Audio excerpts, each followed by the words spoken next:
Hi guys, and welcome to my real estate short segment. My name is Edson Michelle with La Rosa Realty, and today the topic is loans. And this topic is primarily for the home buyers that are out there. We're going to talk about three basic loans that are fairly common. Obviously there are various different types of loans that are out there, but these tend to be the most common that we generally get questions about. And want to make sure that our buyers are, well educated when it comes to knowing the bare basics about different types of loans. Okay, so I have written up here the first loan that we're going to talk about, and that's your traditional conventional loan. Okay, and the big thing about your conventional loan is that it's not backed by any government agencies or anything like that. Okay, it pretty much stands on its loan and is considered to be the most secure loan out there because you're putting a lot of money down when it comes to your conventional loan. So when we're talking about a lot of money down, we're talking about at least 20%. Okay. Now the other 80% would be covered by the lender. You, the buyer, would be bringing about 20% of your hard cash to the table to cover the other portion of this loan. Okay, so a lot of you are going to wonder, well, what's the big advantage of going this route? Okay, well, the biggest advantage is not having PMI, okay, tacked on to your loan. PMI stands for Private Mortgage Insurance, and it's basically an insurance policy that is available and is used to cover the lenders behind, okay, just in case the buyer defaults on the loan. Okay, this has nothing to do with covering the buyer at any point in time. Okay, so because they're putting such a large down payment down, this will not be needed. Okay, so that's primarily the biggest advantage of gaining or going with a conventional loan. You do have different conventional loans out there that are available that start at about 5%. You do have, in some cases, some that go down to 3%, so don't quote me on that. I don't want no lenders leaving any comments on my feed saying, no, that's incorrect. So make sure you consult with your lender because that may not be the case. When it comes to your traditional conventional loan, we're definitely talking about 20%, and then in some cases 5, anywhere between 3 and 5. Okay. The next one that we're going to end up talking about is your VA loan. Okay, and the VA loan is backed by the Department of Veterans Affairs, which basically means this loan will go to our military vets that are out there. Okay.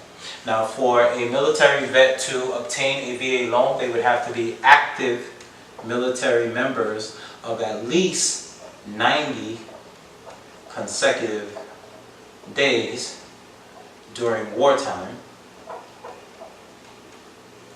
and then 181 consecutive days during peace time. If you're in the National Guard or anything like that, or do the reserves, they're going to require you to at least have 6 years in before you can activate your VA benefits to include obtaining a VA loan. Okay, so what's the advantage to a VA loan? Well, A would be no down payment, right? That's the biggest advantage, right? Next biggest advantage is credit score. The flexibility on the credit score is much better than having to deal with a conventional loan. Conventional loan, you're probably sitting at about 620 to 680 on the low end. Okay, on the low end for a VA loan, we're talking about, anywhere from a 580 to about a 620. So that's a major advantage as well. Okay, last but not least, we're talking about no PMI, right? No PMI, no MIP, which is mortgage insurance premium. Either which way, you're looking at not having to pay that or have that tacked on to your loan. Okay, so having the flexibility of a lower credit score, okay, having the ability to not have to pay the PMI is definitely a major advantage. And obviously the biggest advantage is no down payment. Okay. And well deserved for our military vets, right? They put their lives on the line, so it's only right that they are able to take advantage of what's available when it comes to a VA loan. Okay. Last but not least, I saved the best for last. Okay. This is probably the most common and important one out there, which is your VA loan. Okay. Okay. And I get asked this question a lot. Well, I'm not a first-time home buyer. Do I qualify for an FHA loan? So before we even get into that, FHA stands for Federal Housing Administration. They do not give out loans. So let's make sure we understand that. They do not give out loans. They just basically insure the loans. So they back the loans that are out there via the lenders. Okay? All right? And who qualifies for an FHA loan? So obviously first-time home buyers, but it's really anybody who hasn't purchased a home in the past 3 years. Okay, so once again, FHA loan is available to anyone, okay, who hasn't purchased a home in the past 3 years. Okay, the biggest advantage, okay, to an FHA loan is obviously the amount that needs to be put down. Okay, and with an FHA loan, we're talking about a requirement of only 3.5%. Okay, that is a major advantage to using an FHA loan. The loan qualifications are a little bit more flexible as well. You're talking about starting at about a 580, okay, to about a 620. You have some lenders that go down to at least a 550. Okay. That 550 would depend on a couple of things. Not every lender is going to work that way. So once again, do not take what I'm saying and say, well, you know, the real estate expert Orlando quoted and came out and said that, you know, I can get a loan as low as 550 when it comes to my credit.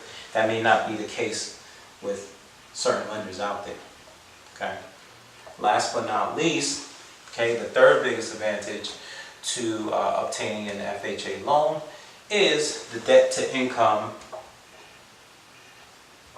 ratio, okay, which is abbreviated as DTI.